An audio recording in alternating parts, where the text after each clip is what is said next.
Hello, buenas noches chiquillos y chiquillas, ya jueves 21 de marzo, ya nos estamos acercando a abril, a nuestro cuarto mes del año. Espero que estén pasando una noche excelente.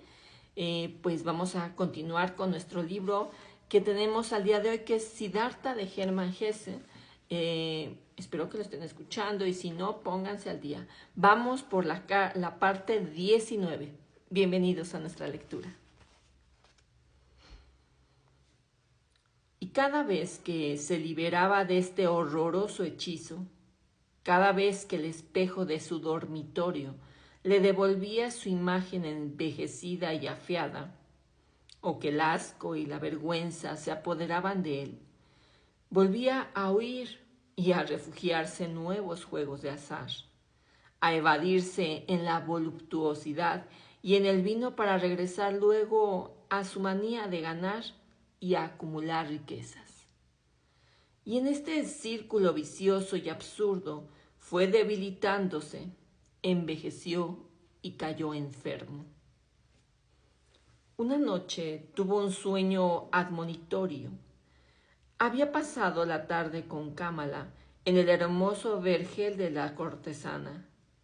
Estuvieron sentados bajo los árboles conversando y Kamala le había dicho palabras muy profundas, palabras tras las cuales ocultaba su tristeza y su fatiga.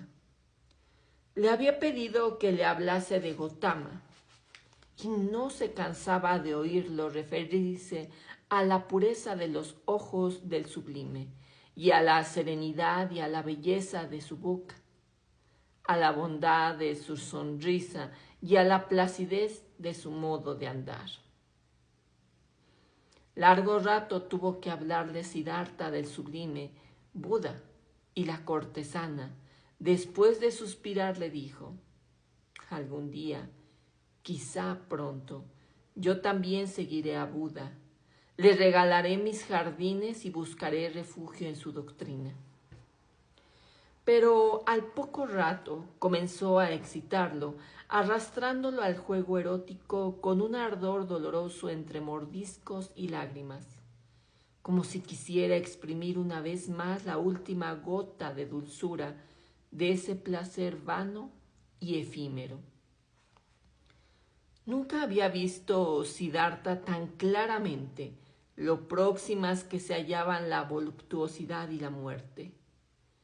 Luego se echó a su lado, con el rostro de Kamala muy cercano al suyo, y más nítidamente que nunca leyó bajo los ojos y en las comisuras de su boca el mensaje fatídico, un mensaje hecho de líneas tenues y de surcos leves, un mensaje que evocaba el otoño y la muerte, parecido al que el propio Siddhartha, que acababa de ingresar en los 40, había descubierto al observar aquí y allá unas cuantas canas perdidas entre sus negros cabellos.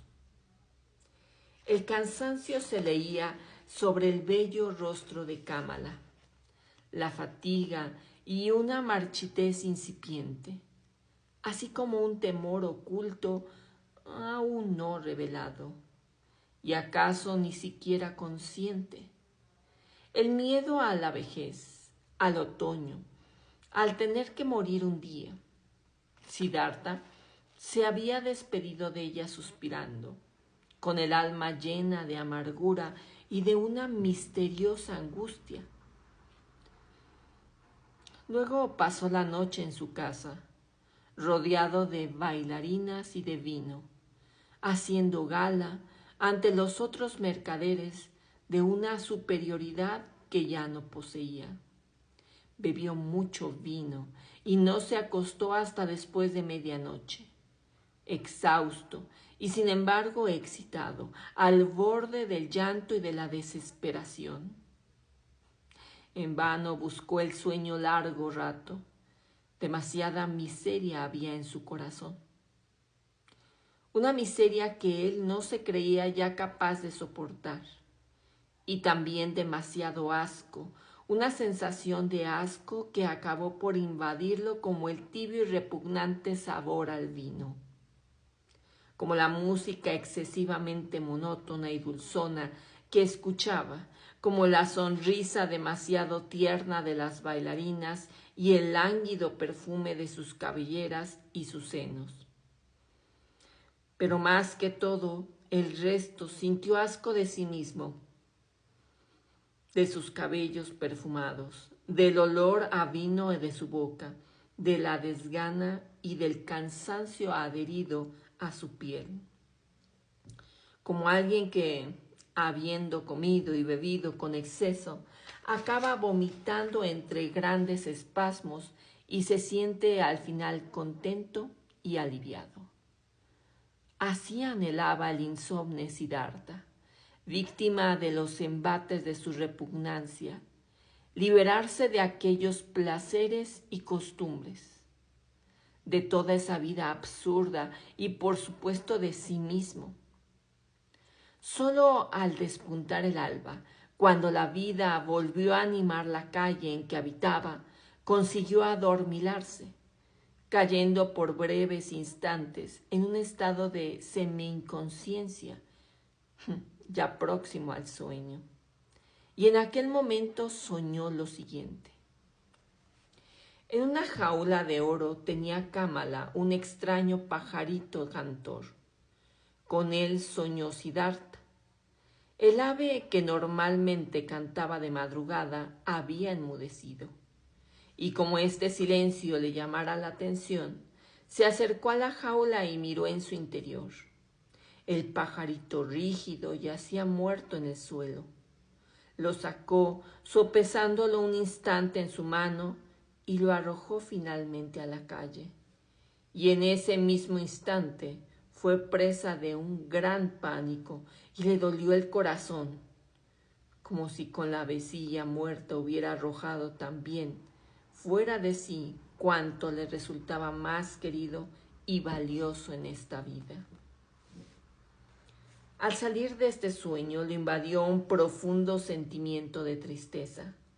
Fútil parecióle su vida pasada, carente de valor y de sentido. Nada vital, nada que fuera de algún modo precioso o digno de ser conservado, le había quedado entre las manos. Se encontró solo y vacío como un náufrago en una playa desierta. Sombrío se dirigió a Siddhartha, a uno de sus jardincillos, cuya puerta cerró tras de sí y se sentó bajo un árbol de mango, sintiendo la muerte en su corazón y el terror en su pecho. Y entonces notó que algo se moría en él, marchitándose y llegando a su fin. Poco a poco logró concentrarse mentalmente, volvió a recorrer todo el camino de su vida, desde los primeros días de los que guardaba memoria. ¿Cuándo había sentido realmente una dicha auténtica, una verdadera voluptuosidad? Oh, sí.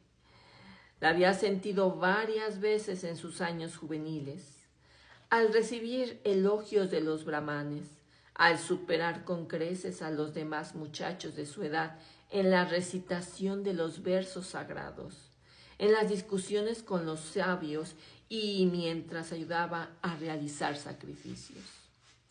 Una voz le había dicho entonces en su corazón: ante ti se abre un camino para el que has sido elegido. Los dioses te aguardan.